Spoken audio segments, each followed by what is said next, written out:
का जो ख़त है मोहम्मद बिन इब्राहीम बिन मेहदियार के नाम इमाम का ख़त है। ये रिवायत करते हैं कि मेरे वालिद के पास माल इमाम था।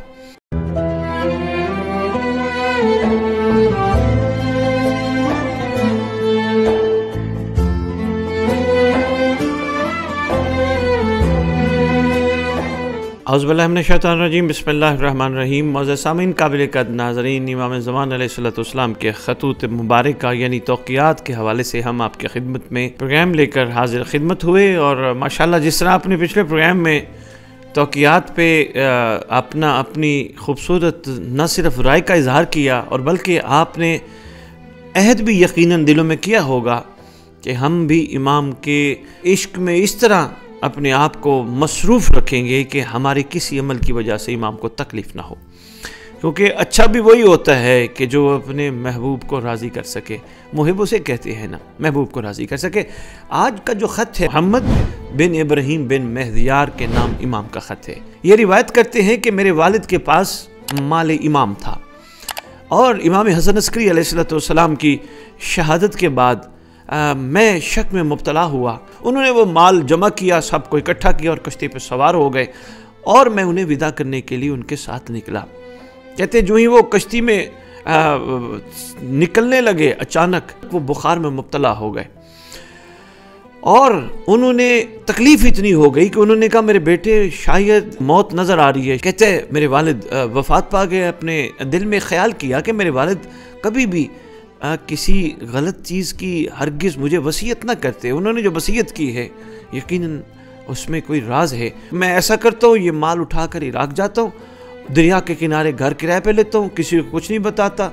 अगर मुझ पर कोई चीज़ इस तरह की वाज़े हो गई जिस तरह इमाम हसन अस्करी अलैहिस्सलाम के दिनों में थी तो मैं इस वसीयत को पूरा करूँगा, वरना मैं इस माल को उड़ा दूँगा खेल तमाशे में। ये शक में मुब्तला हुआ। कहते बस मैं इराक़ आया और दरिया के किनारे घर लिया और कुछ दिन वहाँ ठहरा। इतने में एक पैगाम रसा मेरे पास रुका लेके आया जिसमें लिखा था, मोहम्मद तुम्हारे पास फलां फलां फलां फलां माल है और यहाँ तक कि जो कुछ मेरे पास था जिसका मुझे इल्म भी नहीं था वो भी सब बयान कर दिया।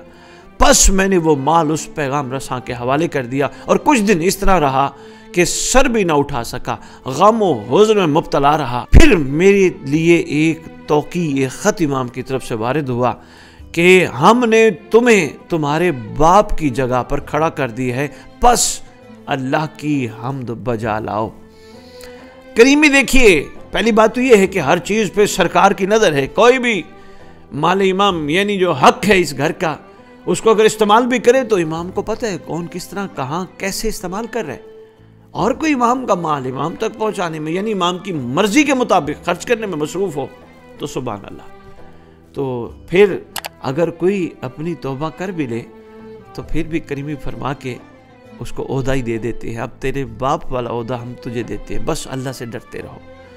यहाँ एक और बड़ी अहम बात है, ज़िंदगी में कभी भी जिसको मानना है उनके बारे में शक ना करना। शक आ जाए अमाल ही हफ्त हो जाती है, कैफियत ही ख़त्म हो जाती है इरफानियात की। खुदा हम सबको इस गंदी बीमारी शक से बचाए और इमाम को अपने हर वक्त सामने महसूस करने की तौफीक अता फरमाए और इमाम से वो अहद पूरा करने की तौफीक अता फरमाए जो हमारे रूहों ने मिसाक में अलस्त में किया था। अल्लाहुम्मा सल्ली अला मुहम्मद व आले मुहम्मद व अज्जल फरजहुम बिक़ाइमिहिम अजल अल्लाह ताला।